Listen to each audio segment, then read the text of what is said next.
Thank you very much, everybody. President-elect Barack Obama announcing his national security team and giving each member of that team an opportunity to talk about the challenges of the job they have agreed to take on. They are the men and women he has chosen to protect and serve the country. The team includes loyal friends and former foes. Why don't we bring in our correspondents now to talk about Obama's choices. Our senior political correspondent, Candy Crowley, is in Chicago. She'll join us shortly. State Department correspondent Zane Verjee and senior Pentagon correspondent Jamie McIntyre. And if Candy is there, Candy, why don't we start with you? Great, I understand that you are with us. I would love, Candy, if you would you expand on a word you used, about 90 minutes or so ago to describe this team? It came to my mind again as I was watching the rollout of this national security team. It was very interesting. You used the term muscular.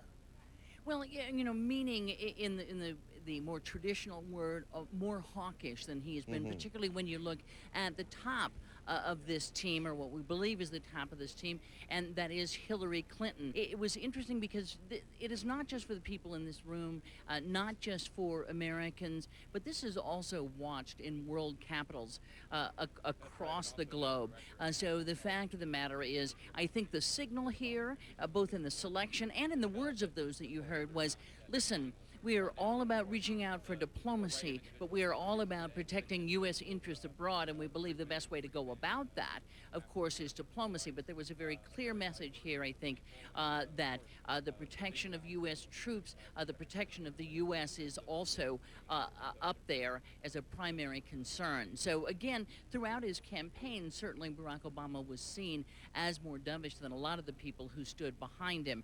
Nonetheless, the message here today, I think, was also about, I have a tough team up here, and that is certainly a signal that they wanted to send out there. Our senior political correspondent, Candy Crowley, in Chicago. Candy, appreciate it. Thank you. Sure. She was Barack Obama's political rival. Now Hillary Clinton is his choice to be the nation's foreign affairs chief.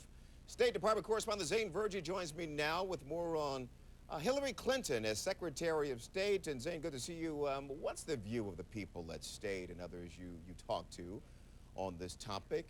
Will Hillary Clinton be a good Secretary of State for the United States? Well, a lot of her supporters say that this is a woman that is so high profile, so respected around the world, and she would really energize foreign policy. She's smart, charismatic, has that kind of political base here as a lawyer by profession, and would in fact be a pretty tough negotiator. But the bottom line, her message today was really, this is a new day for the United States, and this administration is going to reach out to the world and engage in looking for more partners than adversaries, and that would be music to many leaders' ears around the world. And Zane, another quick one here. To expand the Foreign Service Corps, which many believe needs to happen, would the new secretary be asking for more money, perhaps a shift of some resources from the Pentagon even?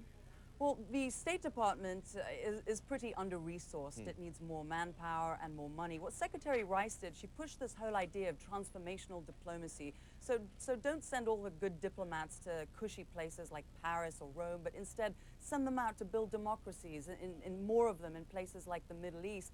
Critics say that there wasn't the kind of money or manpower to really make that successful, and that's something that's going to fall into Hillary Clinton's lap. There's also a financial crisis she's going to have to navigate around, and the priorities and the challenges that she faces just with the issues like Iran, Iraq, North Korea, Afghanistan, Pakistan, India.